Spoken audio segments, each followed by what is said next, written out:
फर्क नहीं आने वाला तुम, क्योंकि पूरे देश में तुम पैदल चले। पैदल चलने के बाद पूरे देश में आज पार्टी कहां खड़ी है? मध्य प्रदेश में एक सीट नहीं, और तुम अपने आप को रेस का घोड़ा कहते हो। अरे कितने बार तुम रेस हार चुके हो, ईवीएम को दोष देते हो और अपने आप को रेस का घोड़ा कहते हो। अपने से बड़ी उम्र के लोगों को, जो तुम्हारे पिता के साथ जिन्होंने काम किया, तुम्हारी पिता के उम्र के हैं, किसी को बारात का घोड़ा कहते हो, किसी को लंगड़ा घोड़ा कहते हो। तुम्हें शर्म नहीं आती? और तुम बारात का घोड़ा क्या जानो कैसे चलता है, क्योंकि तुम्हारी तो बारात ही नहीं निकली। तुम्हें क्या पता बारात का घोड़ा कैसा चलता है? इसलिए फालतू बातें करना बंद करो। जो बुद्धिजीवी तुम्हारी पार्टी में है, जो समझदार लोग हैं, उनसे राय लो। नहीं तो पार्टी का अंत देख रहे हो, आगे अंत ही होना है पार्टी का। पार्टी बिखर जाएगी, बिखर ही रही। साथियों, आज समय आ गया एक नई कांग्रेस गठन करने का। आवश्यकता है हमें उस पार्टी की, ऐसी कांग्रेस पार्टी की जिसमें जनता, कार्यकर्ता निर्णय लें और कोई ऊपर का हाई कमान न हो। फैसले हम बैठ कर लें, कार्यकर्ताओं के बीच में फैसले लें, चौपालों में बैठकर लें, मैदानों में बैठकर लें, और तभी एक ऐसी कांग्रेस पार्टी हम खड़ी कर सकेंगे जिसका कार्यकर्ता स्वाभिमान से सर ऊंचा करके चल सके।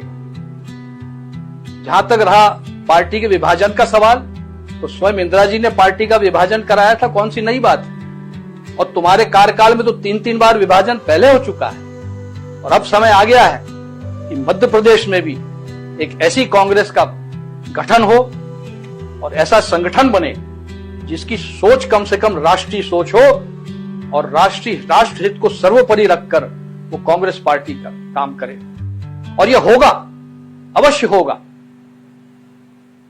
दूसरी बात, नरसिंह राव जी हमारे प्रधानमंत्री स्वर्गीय, जो कांग्रेस के अध्यक्ष भी थे और जिन्होंने देश को एक नई आर्थिक दिशा दी थी, नरसिंह राव जी ने, मनमोहन सिंह जी ने। तुम्हारी सोच लोग नहीं जानते हैं, पर आज मैं आप सबको बताना चाहता हूं साथियों कि नरसिंह राव जी का जब निधन हुआ था, उनके पार्थिव शरीर को इन लोगों ने कांग्रेस पार्टी के दफ्तर में रखने नहीं दिया था। इतनी नीच हरकत इन्होंने की है, ये कई लोगों को मालूम नहीं। आज मैं आपको बताना चाहूंगा, और मैं गलत हूं तो बताओ मैं गलत हूं। मनमोहन सिंह जी, जिन्होंने नई आर्थिक नीति बनाई, जिसके कारण आज देश एक मजबूत स्थिति में पहुंच गया है। और जीएसटी जो लागू करी, उनकी सोच थी, वर्तमान सरकार ने उसको लागू किया जीएसटी को, जिससे करोड़ों, लाखों, करोड़ों रुपया आज भारतीय कोष में आ रहा है, और जिससे सारे निर्माण के काम हो रहे हैं, सड़क बन रही है, हवाई अड्डे बन रहे हैं, हम लोग हथियार खरीद रहे हैं। ये क्यों? क्योंकि हमने जीएसटी का उपयोग किया। तुमने उसका विरोध किया, उसको कहते हो गब्बर सिंह टैक्स। तुम कुछ समझते नहीं तो अपना मुंह बंद क्यों नहीं रखते हो? तो साथियों, मैं आपसे आज यही इंसाफ मांगने आया हूं, और मैं मध्य प्रदेश का दौरा करूंगा। अभी वर्षा काल आने वाला है, किसान व्यस्त है। जब किसान फ्री हो जाएगा, मैं मध्य प्रदेश में दौरा करके जनमत हासिल करूंगा, और हम लोग सब मिलकर एक ऐसी कांग्रेस पार्टी का गठन करेंगे जिसे कार्यकर्ता और जनता चलाएगी। अंत में साथियों, मैं यही कहना चाहूंगा कि हमारे स्वर्गीय प्रधानमंत्री मनमोहन सिंह जी, महान अर्थशास्त्री, उन्होंने एक पॉलिसी बनाई थी वित्त विभाग की, और उसको राहुल गांधी जी ने कैमरे के सामने फाड़कर उनका अपमान किया था।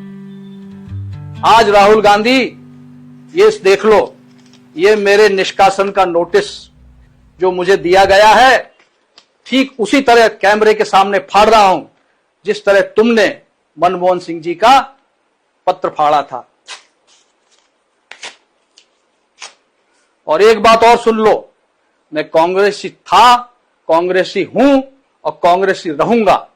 कि तुम्हारे इस कागज से मैं कोई कांग्रेस के बाहर नहीं हो जाऊंगा। मैं 40 साल तक मैं कांग्रेस में मैंने सेवा की है। 5-5 लोकसभा के चुनाव जीते हैं, 3-3 विधानसभा के चुनाव जीते हैं, कई चुनौतियों का सामना किया है। सुषमा स्वराज जी के खिलाफ कोई लड़ने तैयार नहीं था, विदिशा से मैं गया था क्योंकि पार्टी ने भेजा था।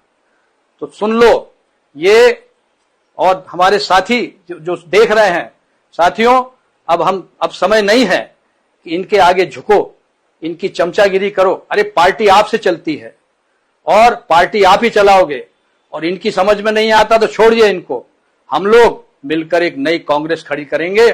आप सबको बहुत बहुत धन्यवाद। ईश्वर आप सबका कल्याण करे। धन्यवाद। जय हिंद।